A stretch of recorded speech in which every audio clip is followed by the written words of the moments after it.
penelitian yang menunjukkan bahwa 37% professionals dan juga orang-orang yang sukses di bidangnya itu biasanya punya mentor.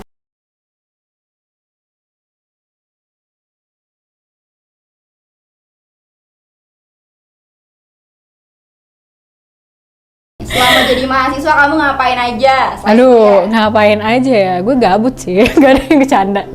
Nggak, gue selama menjadi mahasiswa tentunya gue aktif di Ormawa karena nggak tahu anaknya base organisasi banget. Dibilang organisator nggak tahu sih, gue tidak mau menjudge diri gue, silahkan kalian sendiri yang menjudge. Tapi udah lama dari mungkin semenjak SMP ya gue aktif di organisasi dan akhirnya kuliah juga gue mengambil organisasi juga gitu sebagai bagian dari kehidupan gue gitu, kayak lekat aja gitu, nggak bisa dipisahin gitu. Sekarang juga mau demisi ya, nggak ada yang canda ya. Dan selain dari organisasi, gue juga pernah ikut beberapa lomba dan termasuk membuat sebuah karya aplikasi mungkin ya bersama tim gue juga gitu. Dan itu menurut gue salah satu hal dan itu menjadi salah satu goals gue gitu dalam kehidupan kampus ini gitu. Gue membuat sebuah karya yang memang itu bisa bermanfaat untuk orang lain gitu. Nah mungkin selain itu juga apa ya, udah sih lebih ke organisasi dan juga perlombaan aja. Mungkin kalau di luar relawan pengabdian itu juga gue sempat ngikutin itu gitu. Oke. Nah, dari semua organisasi atau perlombaan yang udah pernah diikutin nih, life lesson yang nggak bisa dilupain tuh apa sih, Dan?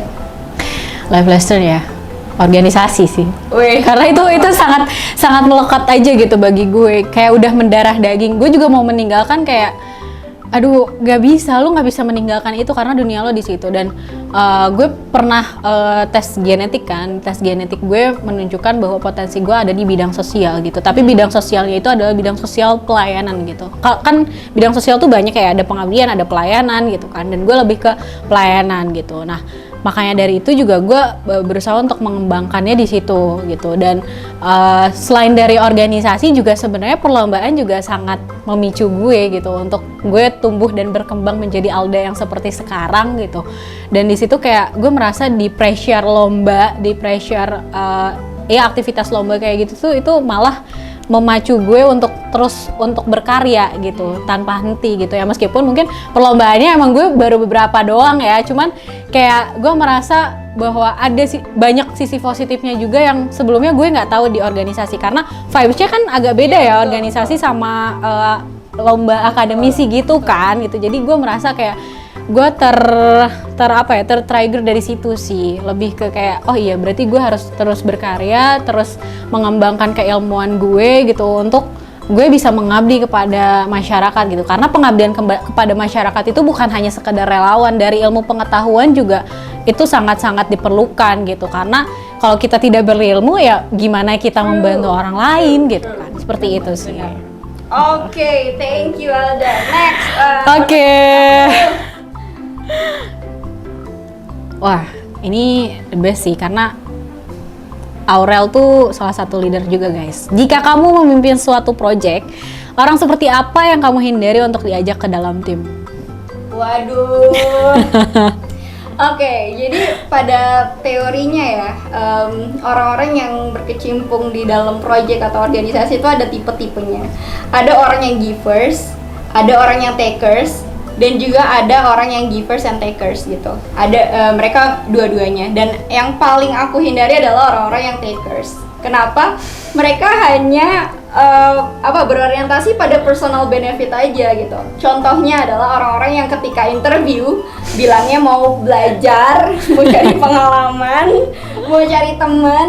Nah, padahal ketika kita masuk ke dalam project tertentu ataupun kita masuk ke dalam organisasi tertentu, hal yang paling besar yang harus kita tanyakan kepada diri kita adalah kita mau ngapain di situ.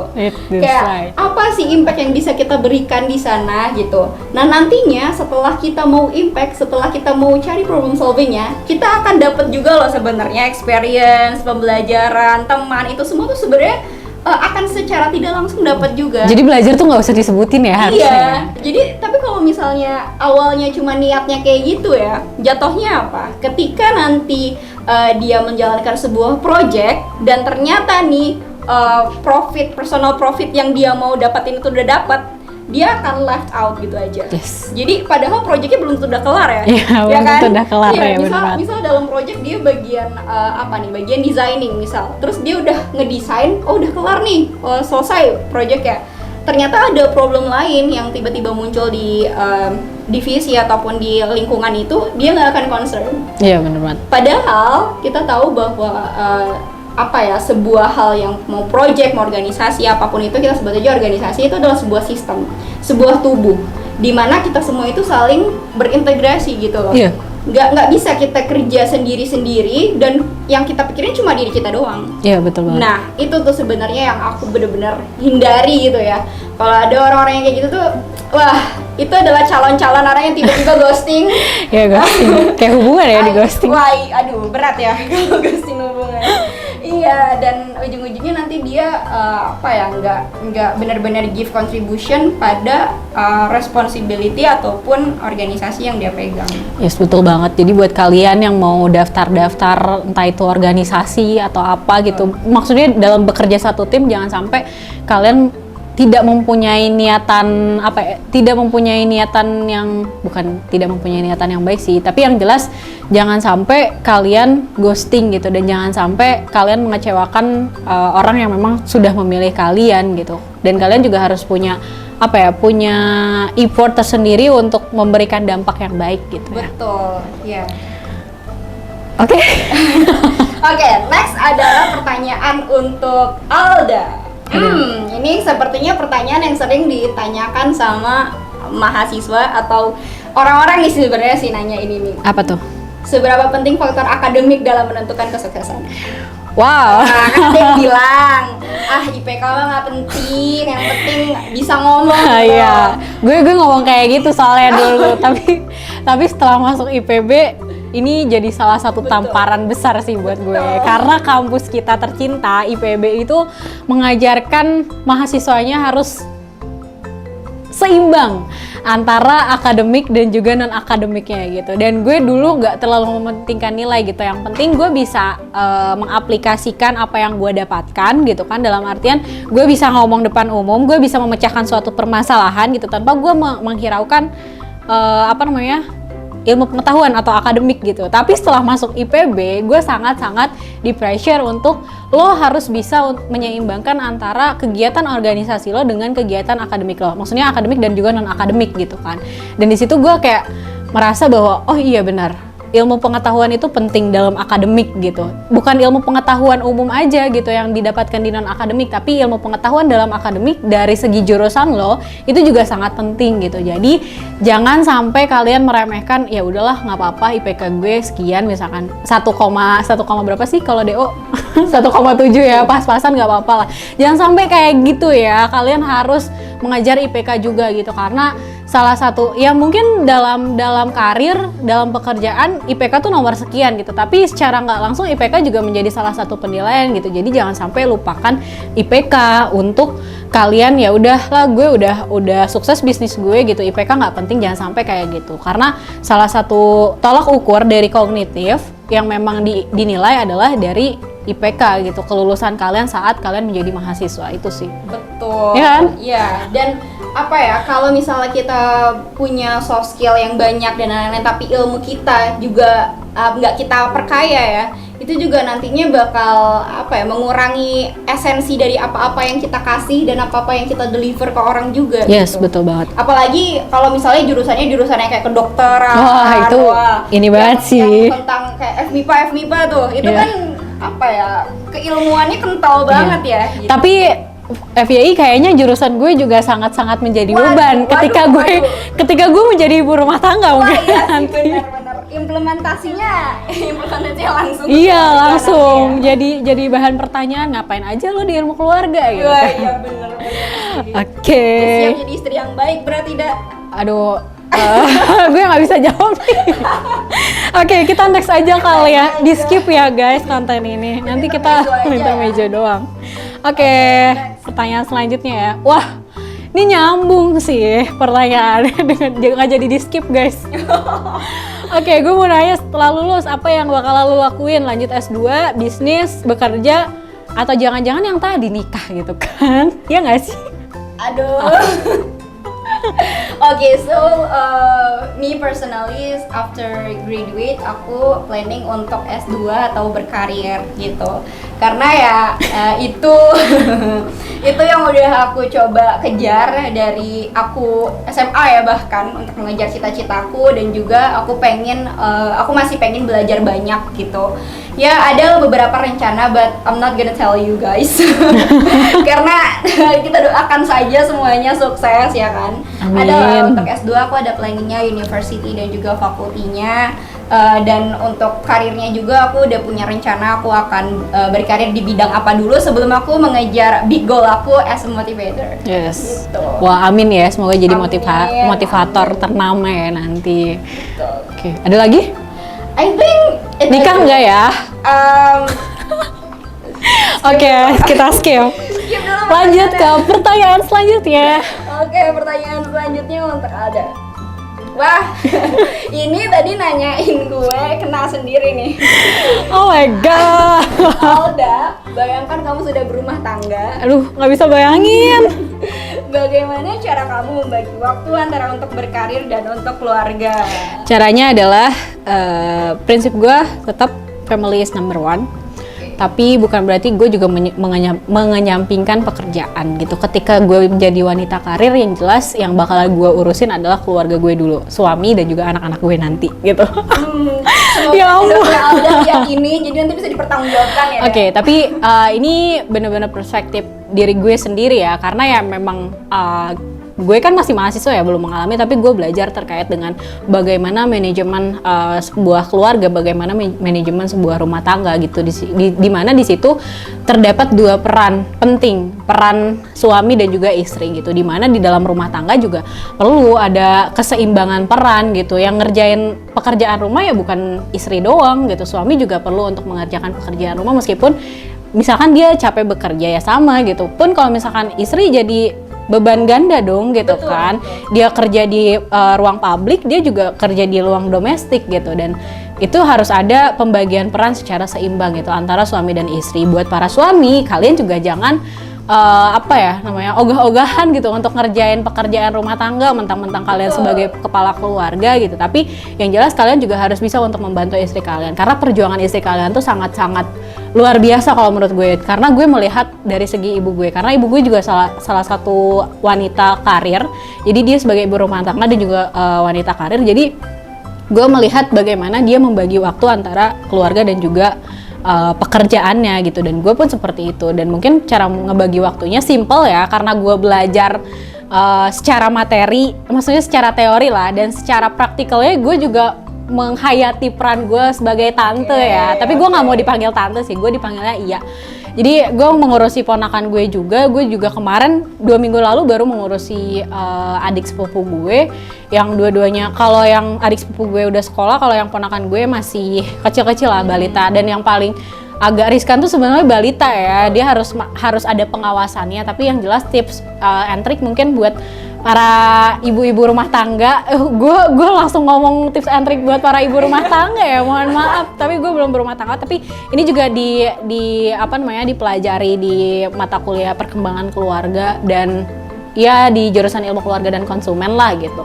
Yang paling penting adalah ketika memang kan sekarang lagi zamannya online kan, ya udah gitu, kalian dalam suatu ruangan gitu kan, dan kalau misalkan memang ada webinar dan kalian menjadi speakernya, kalian pisahkan agak jarak jauh dengan anak-anak kalian, tapi anak-anak kalian tetap dalam pantauan gitu, entah itu dia dititipkan dengan baby sisternya gitu, atau entah dia dititipkan dengan tantenya gitu, atau dengan ya pokoknya yang ada di rumah lah gitu, untuk melihat gitu, tapi dalam satu kondisi ruangan yang sama gitu, atau misalkan dalam satu rumah yang sama gitu, agar terpantau gitu. Jangan sampai ibu-ibu yang berkarir nih tiba-tiba lost kontak aja, maksudnya lost pantauan aja sama anak-anaknya gitu. Jangan sampai kayak gitu. Kita sebagai orang tua udah. Maksudnya Iya, sebagai pintar banget ya. sebagai orang tua nantinya gitu, kita juga harus harus care gitu sama anak gitu. Jangan sampai ya udah ketika memang ada baby sister dititipkan aja dengan baby sister gitu. Jangan seperti itu. Tapi tetap untuk ajak anak bermain gitu. Sempatkan waktu untuk bermain bersama anak gitu kan. Terus cerita-cerita sama anak, ngedongengin anak dan lain sebagainya gitu.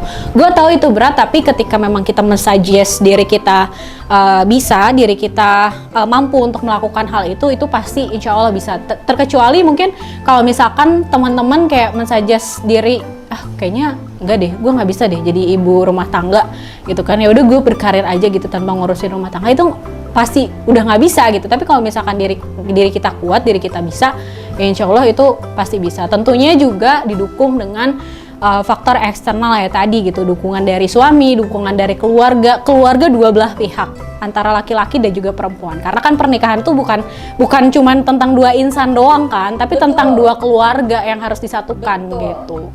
Itu sih agak panjang ya, mohon maaf. Itu insightful banget, apalagi tadi udah bahas tentang parenting juga. Yes. Dan penting banget ya untuk memilih pasangan yang tepat. Yes. Dan juga satu visi dan satu misi. Ya, Yes. pasangan kalian harus mengerti juga nih. Ya, kalau misalnya kalian memang berorientasi sama karir, kalian punya karir, kan sayang kalau misalnya kita sebagai perempuan, kita udah menata karir kita sedemikian rupa, like Yes. we've been struggling so hard, terus tiba-tiba harus terpatahkan gitu. Yes, So betul itu penting banget untuk kita memilih pasangan yang sevisi, satu misi juga, dan Yeah. bisa mengerti itu.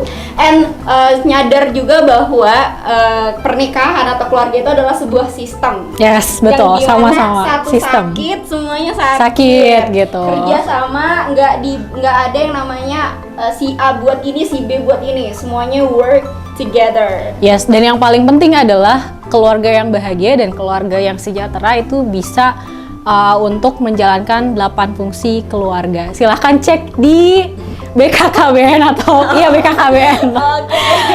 Ini 7 fungsi kan ya? vibes-nya- 8. vibes-nya 7 ingat fungsi guys. Nanti tolong aja kalian kalau kepo-kepo sebenarnya apa sih fungsi keluarga, coba cek aja di situ. Kalau misalkan kalian menjalankan itu, insya Allah bisa untuk menjadi keluarga yang sejahtera dan bahagia. Oke, sip. Oke, kita Oke. next ya. Oke, last nih. Last banget nih Oke, buat last Aurel. question untuk aku. Oke. Oke, seberapa penting sih Rel keaktifan selama menjadi mahasiswa, ya entah itu organisasi atau lomba atau magang dalam menentukan kesuksesan? Wow, I can say itu penting banget sih. Kenapa? Karena dari organisasi, dari lomba, dan juga dari berbagai experience yang lainnya, kita itu bisa benar-benar growing. Tadi kaitannya sama yang pertama ya, sebenarnya ini berbicara tentang kesuksesan. Yang paling penting adalah sebenarnya how we can value our success. Profesor dari Harvard Business School, ada Clayton Christensen. Beliau merupakan pemikir yang hebat ya di abad 21.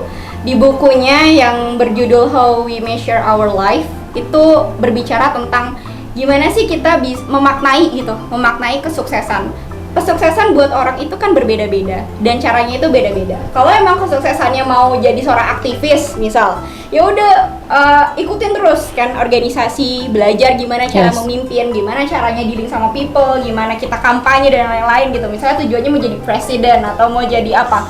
Ketua BEM gitu kan. Iya, terdekatnya mungkin ketua BEM atau Iya. ketua Himpro dan lain-lain ya. lain-lain gitu.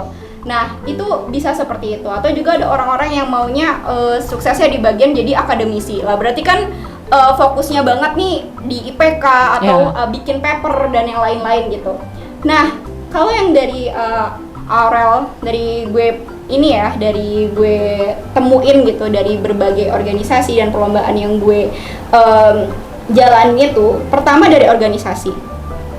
Organisasi itu bukan terkait CV gitu. Organisasi adalah terkait kita belajar untuk impact others. Aku juga coba kutip dari kata-katanya Clayton Christensen ya, bahwa don't worry about the level of individuals you have achieved, but worry about individuals you've helped to be better people gitu. Jadi di organisasi itu benar-benar belajar bahwa it's not only about you.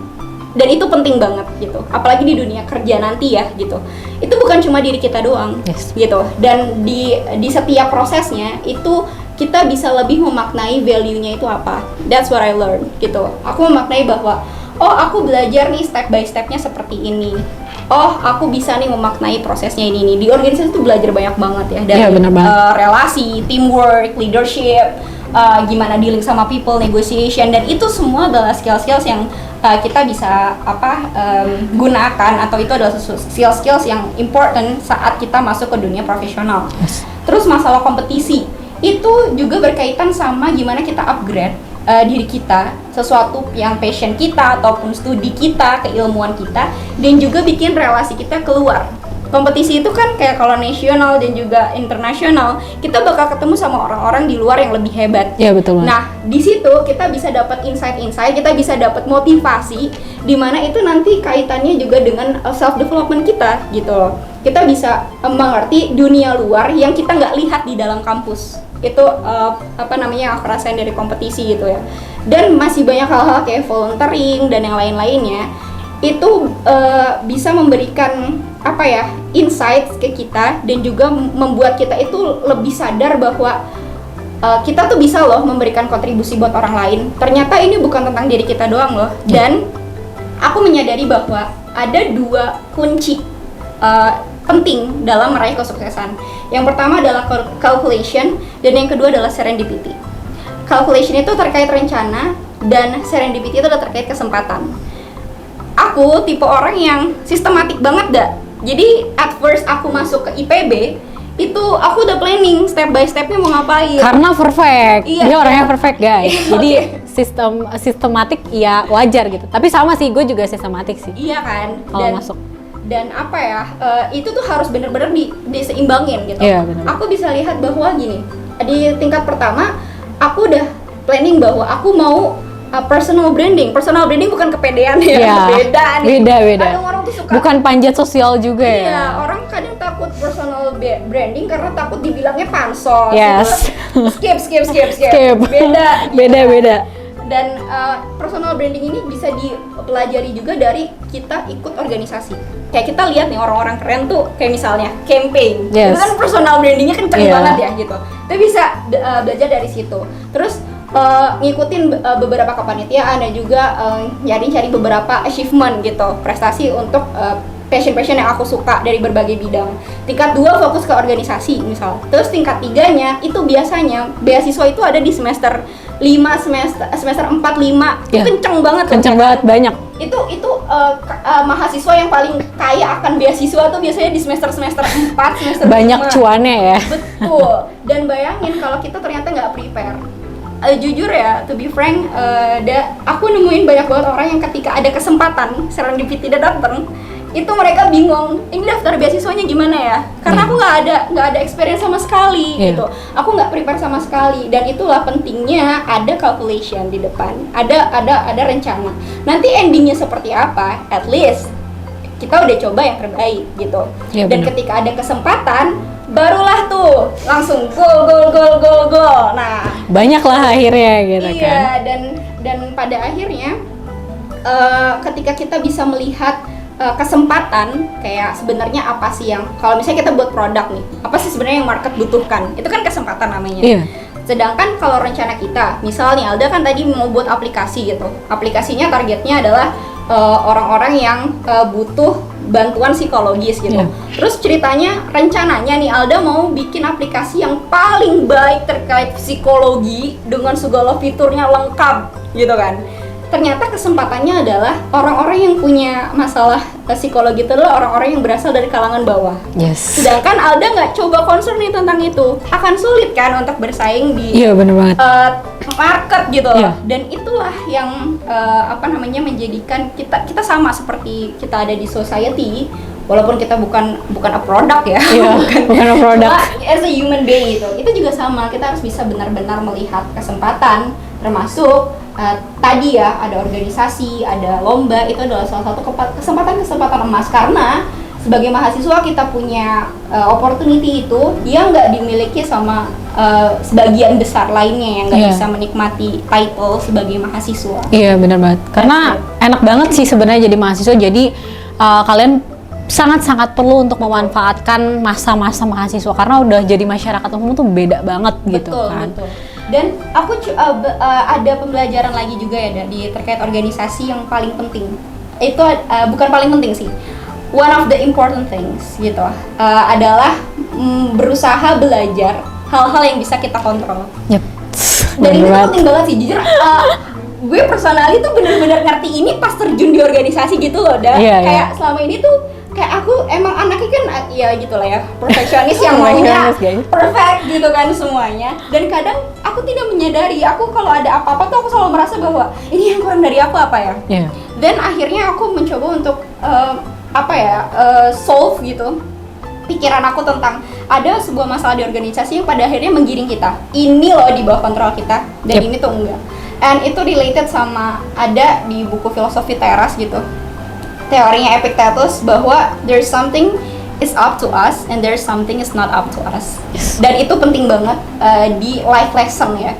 Dengan kita memahami itu, kita nggak stres sendiri kalau ada sesuatu hal yang di luar kendali kita. Misal kayak gue ngomong sama lo, gue udah berusaha bahasa yang baik, gue udah berusaha senyum. Kalau lo nggak suka sama gue, that's none of my business. Bener banget. Dan itu orang-orang tuh kadang suka ini sendiri, suka stres sendiri kalau ada orang-orang yang di luar dari kendali, maksudnya kerjanya tuh di luar dari kendalinya dia gitu kan. Betul ya, kita hanya bisa kontrol perspektif kita, sikap kita, tindakan kita, perasaan kita. Selanjutnya, sikap, tindakan, dan perasaan orang lain ya itu urusannya dia.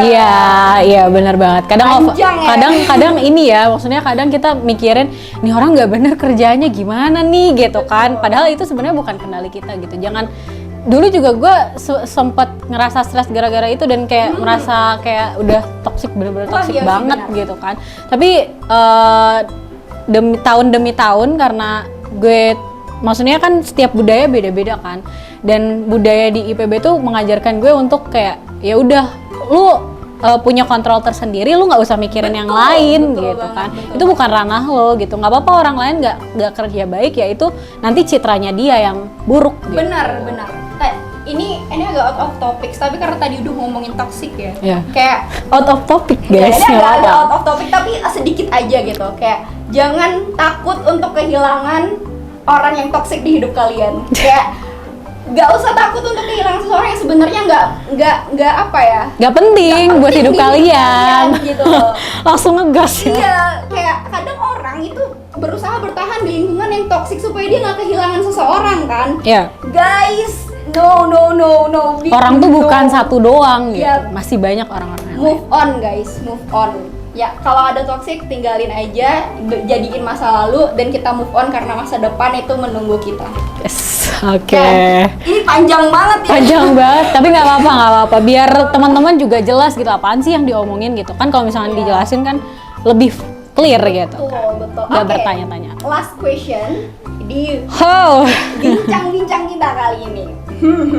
Tarik napas panjang banget. Ini realistis sih. Menurutmu tantangan yang akan kamu hadapi ketika sudah lulus kuliah ini apa? Tantangan terbesar adalah pasti ya kalau misalkan kalian udah lulus pasti ditanya kerja di mana. Terus kapan sih nikah? Terus apa lagi? Iya, dua hal itu sih yang menjadi tantangan terbesar gue karena yang ditanya pasti meskipun gue perempuan itu pasti ditanya kerjanya di mana, kerja apa.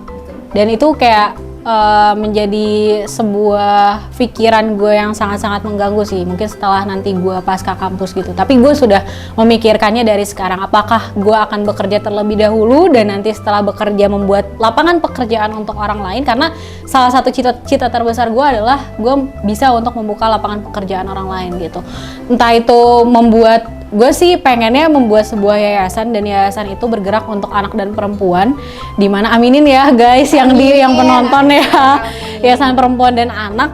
Tapi di situ juga ada jasa-jasa kayak konsultasi, entah itu konsultasi kalau ada yang curhat gitu, konselor untuk pranikah gitu dan lain sebagainya. Itu jadi salah satu cita-cita terbesar gue gitu. Tapi untuk planning jangka pendek, gue memilih untuk bekerja dulu karena kan kita juga perlu belajar ya, meskipun mungkin di mahasiswa juga kita udah merasakan, tapi gue pengen merasakan peran gue bukan sebagai mahasiswa gitu, tapi peran gue sebagai sebagai fresh graduate yang baru lulus gitu kan, dan melamar kerja gitu, merasakan melamar kerja, tapi semoga sih dilamar sama perusahaan gitu, semoga ya.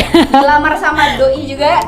Itu nantilah ya, nanti gimana Tuhan Berat aja. banget. Berat banget ya itu. Lebih berat dari Iya, pertanyaan tapi yang penting adalah gue pasti akan mempersiapkan pekerjaan dulu. Setelah mempersiapkan pekerjaan, dan adalah salah satu perusahaan yang gue kejar, tentunya juga bergerak sesuai dengan passion gue nggak akan memilih di luar passion gue, karena gue merasa dan gue berharap gue bekerja itu sesuai dengan apa yang gue inginkan gitu. Bahagia dengan pekerjaan gue sendiri itu hal yang paling penting, yang paling gue cari gitu.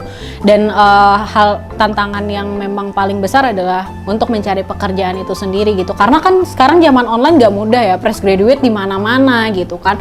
Asalkan bagaimana cara kita untuk kita meyakinkan diri kita biar kita bisa gitu untuk mendapatkan pekerjaan yang kita inginkan gitu. Seperti itu sih. Oke, ini ada poin-poin penting ya, Da. Jadi emang benar sih, kadang kita tuh takut bahwa kita itu nanti future-nya bakal kayak gimana sih. Kita worry karena apa? Kadang kita benar-benar termakan sama apa yang society pikirkan. Yep. Orang-orang menilai sukses itu dengan punya Ferrari, punya Aventador gitu kan, punya apa Tesla or apa yang lain-lain gitu, mobil-mobil mewah, atau punya rumah di kota yang mewah ya. gitu, kota yang mewah, ataupun juga punya harta yang sampai triliunan gitu. Padahal sukses itu adalah sebuah value yang kita buat gitu. Kayak kita tuh mau sukses bagi kita itu seperti apa sih, dan itu adalah hak kita.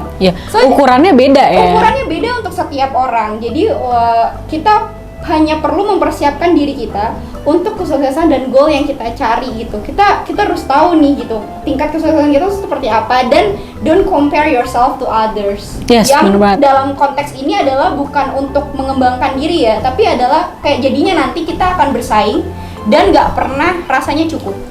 Dan tadi juga terkait job, Alda sempat mention terkait love your job. Itu penting banget karena ketika kita mencintai pekerjaan kita, ini ada di salah satu two factors principles, ada teori tentang itu.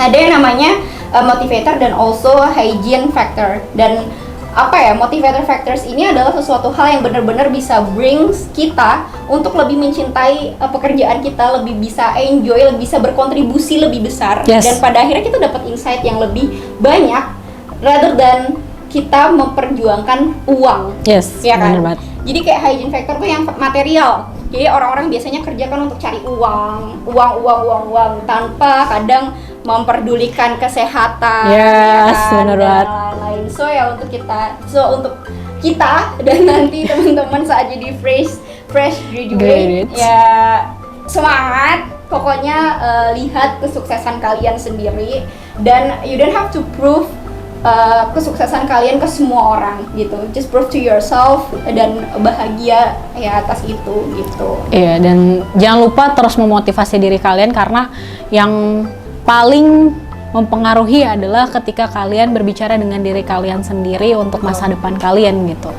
Itu obrolan dari orang lain itu hanya sebatas doa gitu. Jadi yang berusaha, yang memang mensuggest diri kita ya adalah diri kita sendiri gitu untuk mencapai kesuksesan itu. Jadi jangan lupa sayangi diri kalian sendiri, dan jangan lupa terus bekerja keras untuk meraih kesuksesan. Ya betul banget, karena kesuksesan kita itu ada di tangan kita, bukan di tangan orang lain dan di tangan apapun yang ada di luar diri kita. Itu benar-benar di tangan kita. Ya, oke.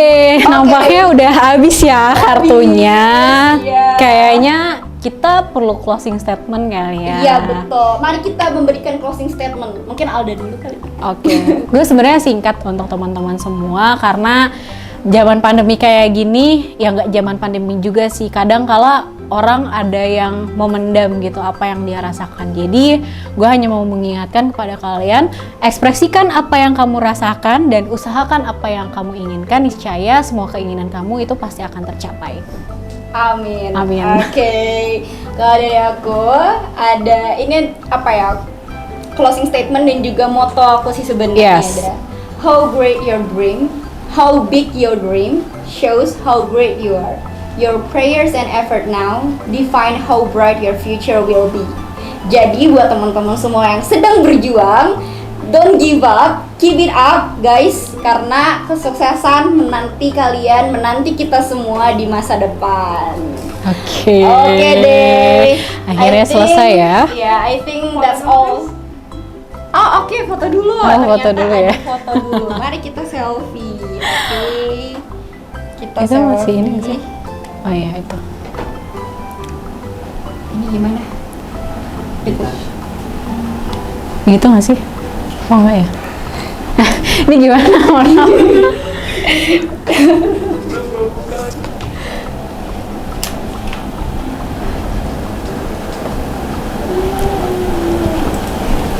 Oke, kita akan selfie dulu. Ini kayak ih, bisa-bisanya lu. Ini nggak zoom Bambang. diputar. Di Nah, Ini gue yang pegang atau lu yang pegang? Iya, Lu aja deh. lo aja. Si gendut. Ya. Mana sih ininya? Ini ya.